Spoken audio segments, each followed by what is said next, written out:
Israel serang Gaza, Palestina balas dengan roket.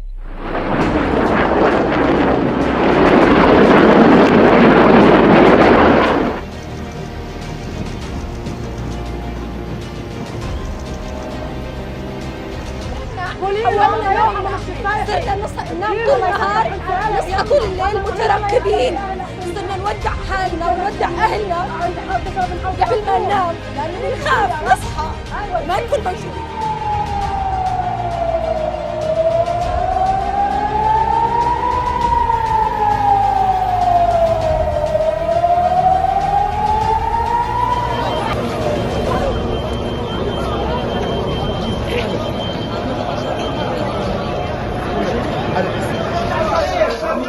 Those who seek to harm Israel will be harmed.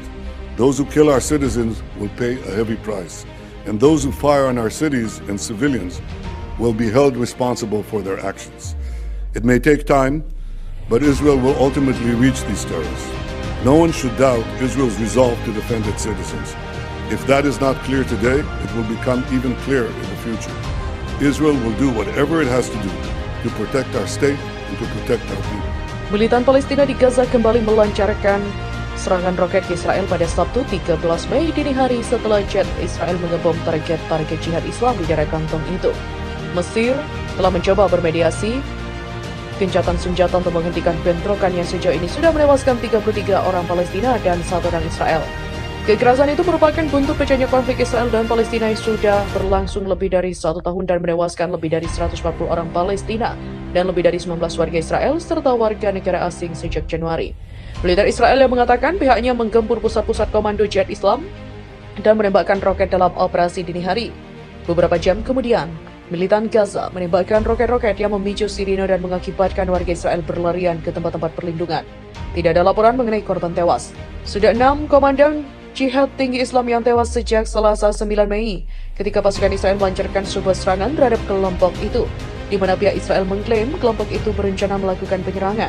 Jihad Islam adalah kelompok bersenjata terbesar di Gaza setelah kelompok militan yang berkuasa, Hamas. Jihad Islam juga sudah menembakkan lebih dari 1.000 roket jauh ke dalam wilayah Israel. Seorang perempuan tewas pada Kamis 11 Mei setelah apartemennya di kawasan pinggiran Tel Aviv diterjang roket.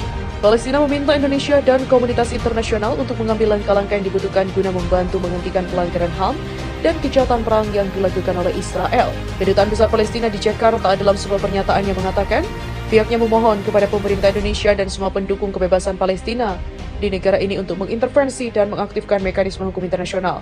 Palestina juga meminta Indonesia untuk mendorong pengaktifan mekanisme hukum kemanusiaan internasional dan menuntut Israel untuk bertanggung jawab atas tindakan pelanggaran melawan warga sipil.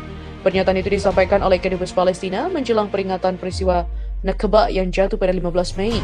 Nakba diperingati sebagai salah satu peristiwa yang dianggap kelam bagi bangsa Palestina sejak 1948. Peristiwa Nakba juga merupakan salah satu dari akar permasalahan atas apa yang terjadi saat ini di Palestina yang terjajah. Kejadian ini juga merupakan akar dari penderitaan bangsa yang berkelanjutan. Peristiwa Nakba juga mengarah pada tragedi pengusiran massal dan pembersihan etnis terhadap rakyat Palestina dengan wilayah kota-kota dan pedesaan Palestina yang dikuasai oleh para pemukim Yahudi menurut pernyataan itu. Penduduk lokal Palestina secara terpaksa terusir dan tidak pernah diterima untuk kembali. Peristiwa Nakba bukan hanya terjadi pada masa lalu tapi juga masih berlangsung hingga saat ini. Bagi Israel, pengambilan paksa dengan kekerasan 78% wilayah sejarah Palestina tidaklah cukup. Pencurian tanah, pengusiran dan penindasan tidak pernah berhenti terjadi walau hanya sehari, kata Kedubes Palestina. Proyek pemukim kolonial Israel disebut sebagai permulaan untuk menyingkirkan warga Palestina dari rumah dan kampung halaman mereka, lalu menggantinya dengan penduduk Israel. Inilah eskalasi hari ini dan tindakan kekerasan melawan orang-orang Palestina hanya bisa dipahami dalam konteks yang dijelaskan ini. Seluruh organisasi HAM kemudian setuju pada fakta bahwa kita hidup di situasi apartheid dan tindakan melawan bangsa Palestina adalah bagian dari tindakan kejahatan perang. Untuk itu, pemerintah Palestina meminta pemerintah Indonesia untuk menuntut Israel bertanggung jawab atas tindakan pelanggaran melawan warga sipil Palestina. Mereka juga meminta komunitas internasional untuk mengambil langkah-langkah yang dibutuhkan guna membantu menghentikan pelanggaran HAM dan kejahatan perang yang dilakukan oleh Israel. Milisi Palestina menembakkan sejumlah roket ke arah Yerusalem pada Jumat 12 Mei, sementara Israel terus melancarkan serangan udara ke jalur Gaza. Reuters melaporkan sirine langsung meraung di kota Beit Shebash, juga di perbukitan di dekat Yerusalem. Letupan-letupan kecil yang terdengar di sejumlah penjuru Yerusalem diduga dari sistem pertahanan rudal Israel yang bekerja keras mencegat roket milisi Palestina. Media lokal melaporkan pasukan pertahanan udara Israel menembak jatuh 2 roket jarak jauh, namun militer Israel belum mengkonfirmasi laporan itu. Sementara itu, kota-kota Israel di dekat jalur Gaza juga dihujani roket. Tak lama setelah itu, Israel pun menggempur balik dengan melancarkan serangan udara ke jalur Gaza.